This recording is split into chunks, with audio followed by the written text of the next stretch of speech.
한국전력 21% 급등 이유? 적자를 지속하며 주가도 부진한 모습을 보였던 한국전력이 최근 반등하고 있다. 지난해 3분기를 기점으로 개선된 실적을 보이고 있고 증권가의 전망 역시 한층 밝아졌기 때문이다. 전문가들은 한국전력의 화력이 앞으로도 지속될 수 있다고 보고 있다.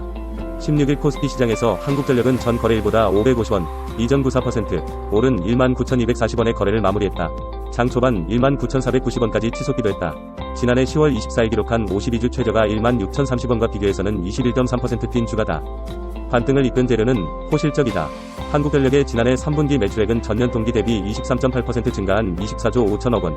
같은 기간 영업이익은 2조 원으로 흑자 전환했다. 점이형 1년 1분기 5,716억 원의 영업이익을 낸 이후 처음으로 10개 분기 만에 흑자 전환에 성공했다. 신영증권에 따르면 이 기간 한국전력의 전력 판매량은 전년 대비 0.8%, 평균 전력 판매 단가는 25.7% 상승했다. 여기에 더해 연료비는 31.9% 감소한 6조 5천억 원, 구입전력비는 16.5% 줄어든 9조 3천억 원을 기록하며 수익성 강화를 도왔다. 한국전력의 실적 개선이 지속될 수 있다는 관측이 나온다. NH투자증권은 한국전력의 지난해 4분기 매출액이 전년 동기 대비 14.5% 성장한 22조 3천억 원, 영업이익은 1조 원으로 흑자 전환할 것으로 예상했다. 영업이익 면에서 컨센서스 5천억 원을 대폭 상회할 것으로 봤다.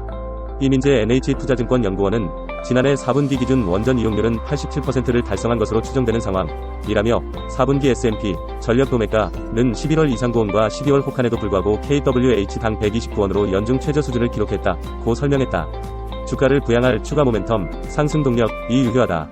지난 15일 윤석열 대통령은 국민과 함께하는 민생 토론회에서 반도체 공장 생산 라인 하나를 돌리는 데에도 많은 전기가 필요하다며 고품질 전기를 안정적으로 공급하는 원전이 확대돼야 한다고 전했다. 추가 원전 도입 계획이 가시화되면 한국전력의 밸류에이션, 주가 수준, 리레이팅도 기대할 수 있다. 이 연구원은 원전 도입 계획 구체화가 예상됨에 따라 목표 PBR, 주가 순자산 비율을 탈원전 정책 이전 밸류에이션 수준인 0.4배, 기존 0.35배로 상향했다고 밝혔다. 권덕민 신영증권 연구원은 한국전력은 상장 공기업이라는 단점도 있지만 무조건 살려내야 하는 장점이 부각되는 시점이라며 원전 가동률이 지속해서 상승할 전망이고 원전 친화 정책이 이루어지고 있어 이제는 믿고 기다려야 하는 시기라고 말했다. 한국전력을 바라보는 증권가의 눈도 높아지고 있다. 지난해 3분기 실적 발표 후 리포트를 발간한 신한투자증권 21,000원, 22,000원, NH투자증권 25,000원, 27,000원 은 목표 주가를 상향했다. 증권사 평균 목표 주가는 22,808원으로 현 주가 대비 18.2% 높다. 전세계 반도체 시장이 회복세다. ICT 등 전방산업 중심의 시장 수요 증가와 각국 정부 차원의 반도체 생산 설비 투자 확대가 주요 요인이다. 시장에서는 친환경 스크러버를 생산하는 GNBS 에코에 관심이 쏠리고 있다. RE100 2050년까지 사용 전력을 100% 재생에너지로 전환하자는 글로벌 프로젝트 이후 탄소 중립이 글로벌 트렌드로 자리 잡았기 때문이다. 실제 삼성전자, SK 하이닉스 등 기업들이 번 방식의 반도체 스크러버를 친환경 에너지를 이용한 스크러버로 교체를 추진하는 등 관련 수요는 지속적으로 확대될 전망이다. 17일 재계 등에 따르면 지난 15일 정부는 경기 남부의 세계 최대 규모의 반도체 클러스터, 집적단지, 조성에 나선다고 밝혔다. 삼성전자와 SK 하이닉스가 622조 원을 투자해 생산 팹 생산시설, 과연구 팹을 35개까지 늘리고 정부가 1조 3천억 원의 예산으로 지원 사격에 나선다. 국가첨단전략산업위원회를 통한 필러 규제 협화도 예고되어 있다. 국제반도체장비재료협회 세미는 2024년 세계 반도체 시장을 1,053억 달러 규모로 전망하면서 생산 능력 증대와 신규 팹 그리고 전공정 및 후공정 부문의 투자 강세로 인해 반도체 장비 시장의 강력한 반등이 전망된다고 봤다. 각국의 반도체 투자 움직임도 활발하다. 미국은 최근 반도체 지원법 CSA에 따라 마이크로칩에 1억 6,200만 달러의 보조금을 지급하는 예비거래 각서를 체결했다. 일본과 대만 역시 보조금 지급 및 반도체 클러스터 육성 등 반도체 산업 지원에 주력하는 모양새다.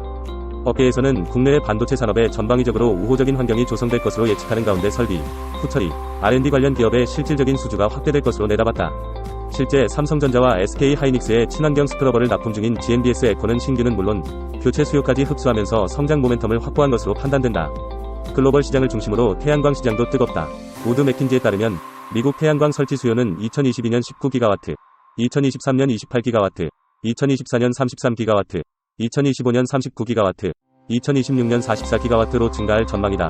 오는 2025년에는 미국 애리조나에서 건설 중인 대규모 태양광 클러스터 선 스트림의 가동으로 매년 30만 가구에서 소비하는 전력을 생산하게 된다. 국내에서도 하나큐셀이 MS의 사상 최대 규모 태양광 공급 계약을 체결하면서 태양광 밸류체인이 각광받고 있는 상황이다. 현재 GNBS 에코는 태양광 밸류체인 관련 종목으로도 주목받고 있다.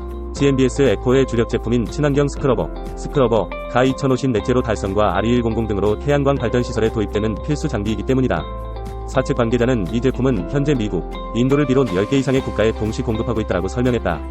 한편 세계적인 투자은행 IB/인 골드만삭스도 2024년 미국 7대 시장 테마 중 하나로 친환경 에너지를 선정했다. 골드만삭스는 세계가 기후변화에 대응해야 할 필요성이 점점 더 분명해지고 있고, 각국 정부가 화석 연료에서 재생 가능한 에너지원으로의 전환을 위해 신규 개발을 장려하면서 나타나는 기회에 대응하고 있다라며 태양광 산업의 수혜 등을 지목한 바 있다.